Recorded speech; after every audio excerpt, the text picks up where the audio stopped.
Hi guys, welcome to this week's lift-in video. I hope you're all doing as well as you possibly can be. So how have you been over the last 7 days? Let me know. I'm missing hanging out with you guys and seeing you guys on a regular basis, and it would be really great to hear back from you. So this evening we're thinking about the church and being living stones. Now that'll make more sense in a few moments, hopefully. But I sometimes wonder what God wants our churches and communities to be like. In the passage we're about to read, the guy who wrote it, Peter, gives us some clues.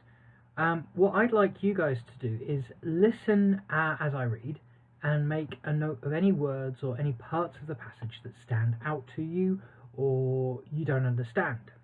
So, without any further ado, here is 1 Peter chapter 2 verses 1 to 10 from the Message version.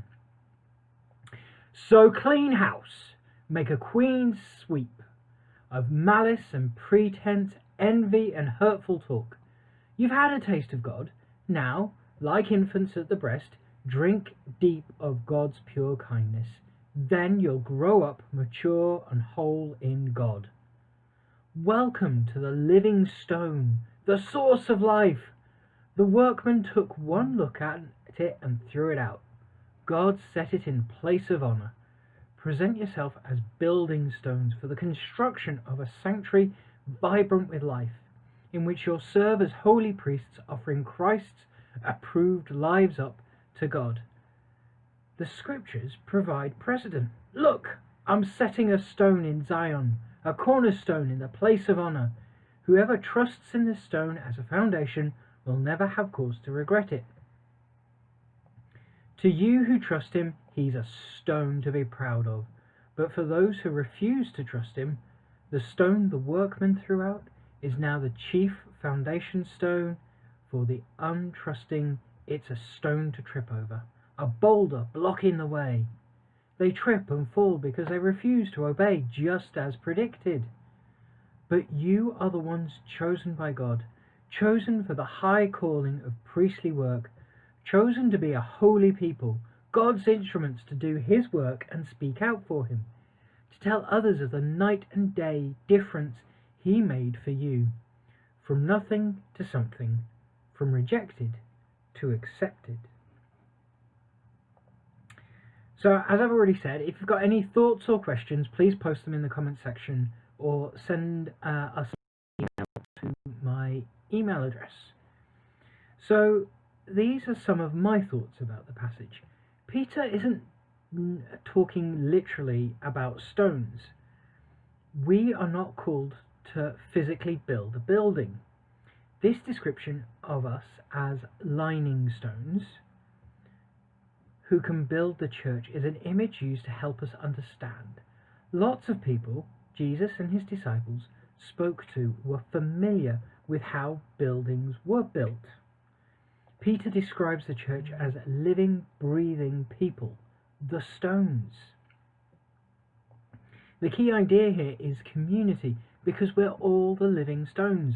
The people make up the church, with Jesus as their cornerstone, on whom all the others rest. Jesus is the foundation who holds the building and the community together. So I've now got 4 questions for you guys. I will post these up with the video in the comment section, and you can have a go at answering them. You can answer them in the comments, or you could answer them next time you see me.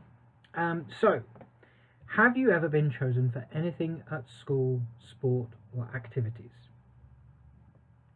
How did you feel? That's questions 1 and 2. Question 3, how might God use you to build the church? And question number 4, what gifts and talents do you have that can be used to build community?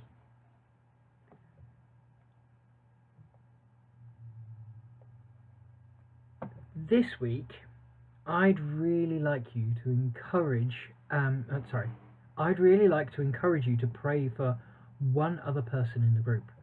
Pray that they can be like a living stone in church. Pray for them to be faithful follower of God. Ask for them to know the firm foundations of God's love and care. Ask that they will work together in community with others, using their gifts and talents to God's glory. If you guys have any prayer requests or are in need of any help in any way, shape or form, please do let us know either by sending us an email to my email address, stmaryschildrensworker@gmail.com, or by messaging us through the St. Mary's Facebook page.